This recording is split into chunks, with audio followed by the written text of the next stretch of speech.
প্ৰথম 1965 চনত ৰাম বাহাদুৰ প্ৰতাপ নাৰায়ণ চৌধুৰী প্ৰথম দাতা কোন আছিল হৰি মন্দিৰৰ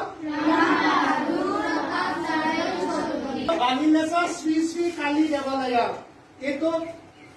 কোন ৰজাই প্ৰতিষ্ঠা কৰিছিল বিল্লেশ্বৰ দেৱালয় কিমান শ বছৰ ভিতৰত নিৰ্মাণ কৰিছিল কোন ৰজা ইয়াত জড়িত হৈছিল